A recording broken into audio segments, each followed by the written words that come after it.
ajma'in. Amma ba'du.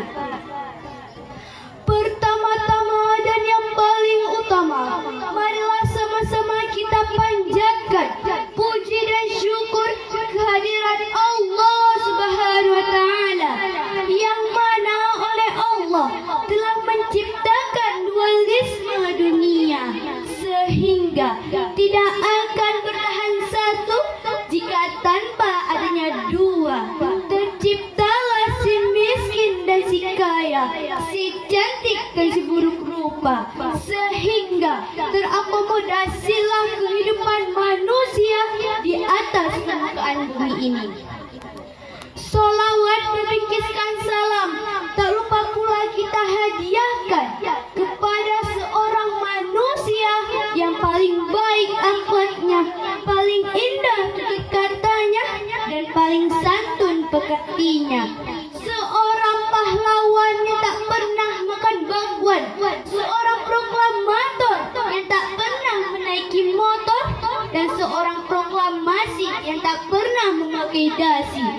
Ialah baginda Nabi besar Muhammad sallallahu alaihi wasallam, yang telah membawa umat Islam dari alam jahiliyah ke alam Islamiyah. Tak lupa pula penghormatan saya kepada Abi Umi beserta keluarga yang saya hormati, Ustadz, Ustazah, saudara-saudari beserta dewan juri, dan yang saya sayangi teman-teman seperjuangan.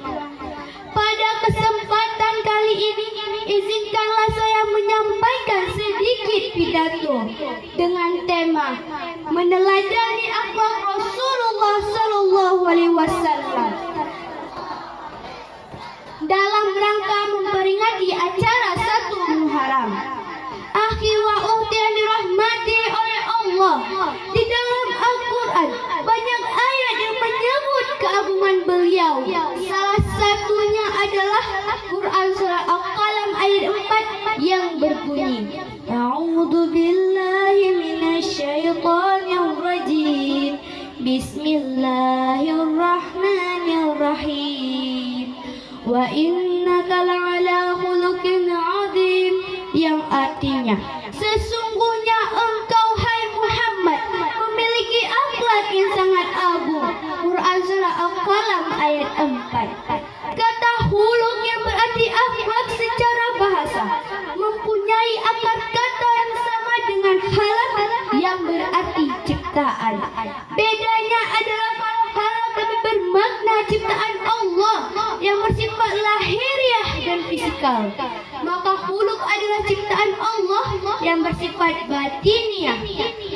Ada seorang sahabat Nabi pernah mengenang Rasulullah sallallahu alaihi wasallam dengan gambaran. Nabi Muhammad sallallahu alaihi wasallam adalah manusia yang sangat anggun, yang wajahnya bercahaya bagaikan bulan purnama di saat sempurnanya. Badannya tinggi sedang, postur tubuhnya tegap, rambutnya ikal dan panjangnya tidak melebihi daun telinganya.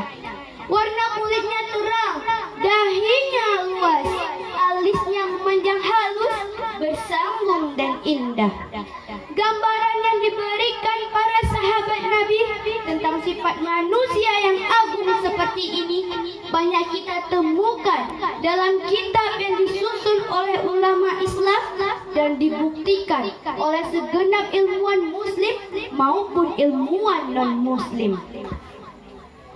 Kita semua harus sadar bahwa manusia yang paling utama dan wajib kita tiru akhlaknya adalah Nabi kita, Nabi Muhammad sallallahu alaihi wasallam. Kita harus meniru bagaimana akhlak beliau kepada anaknya, akhlak beliau kepada orang yang lebih tua, akhlak beliau kepada sahabat, dan akhlak beliau kepada alam. Semua harus kita amalkan dan kita teladani dalam kehidupan sehari-hari. Sekarang ini, di zaman yang kita katakan modern, bisa kita lihat akhlak akhlak yang tumbuh di masyarakat kita ini. Anak-anak sudah tidak beradab lagi kepada orang tua. Mengapa? Hal itu terjadi karena kurangnya ilmu agama. Generasi muda tidak diajari lagi tata krama, sopan santun dalam berbicara dan bertindak. Padahal pendidikan yang paling utama dan pertama bukan dilaksanakan di sekolah atau pesantren, tapi diterima dan diserap oleh anak dari rumah dan dari orang tuanya. Dan kepada generasi muda, marilah kita perbaiki akhlak kita kepada orang tua kita. Kita harus ingat jasa-jasa mereka. Bagaimana ibu mengandung dan melahirkan kita, menjaga kita dari kecil hingga dewasa. Bagaimana ayah mencari nafkah untuk kita, menjaga kita dan melindungi kita dengan tetesan air mata dan keringat, banting tulang, semua untuk kita. Sebagaimana kita tahu, Rasulullah SAW ketika dalam kandungan ayahnya sudah wafat. Umur 6 tahun ibunya wafat, umur 8 tahun kakeknya wafat, dan pekerjaannya mengembala kambing. Umur 12 tahun beliau telah bekerja sebagai pedagang lintas negara. Sungguh beruntung kita sekarang ini. Sebelum saya mengakhiri pidato saya, marilah kita bersalawat untuk Nabi kita, yaitu Nabi Muhammad SAW. Salatullah salamullah ala Taha Rasulillah.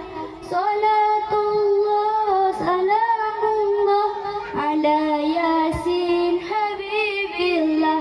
Daripada kita melamun, mending kita solawatan.